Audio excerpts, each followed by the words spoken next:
جو انبیاء کرام علیہم السلام نبیوں کا گروہ ہے نا، تو ہم پہ جو تکالیف آتی ہیں وہ عام لوگوں سے کہیں زیادہ آتی ہیں۔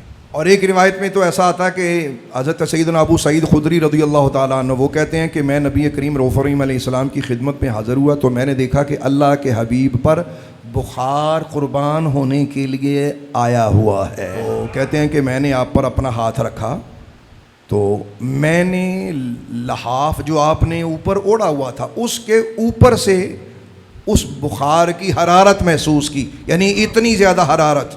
اللہ اکبر۔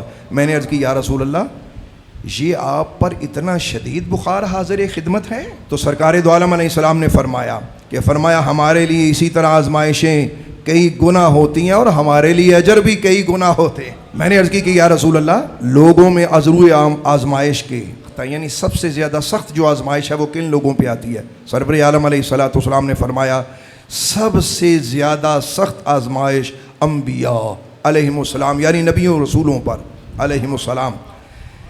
تو عرض کی کہ پھر کون؟ آپ نے فرمایا صالحین جو کہ نیک لوگ ہیں۔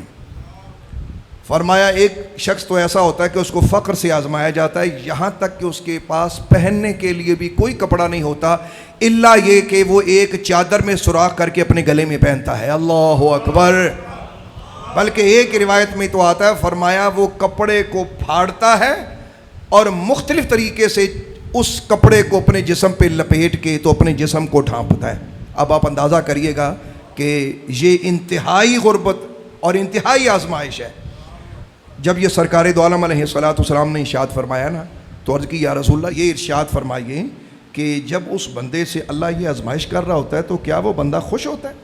تو نبی پاک علیہ السلام نے فرمایا جس طرح تم لوگ آسائشوں سے خوش ہوتے ہو ایسے ہی وہ بندہ دکھ میں اللہ سے خوشی کرتا ہے۔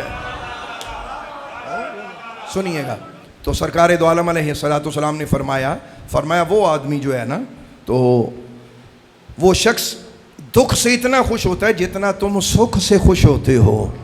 عرض کی یا رسول اللہ اس کا اس کو کوئی فائدہ ہوتا ہے؟ فرمایا ہوتا ہے۔ عرض کی یا رسول اللہ کیا فائدہ ہوتا ہے؟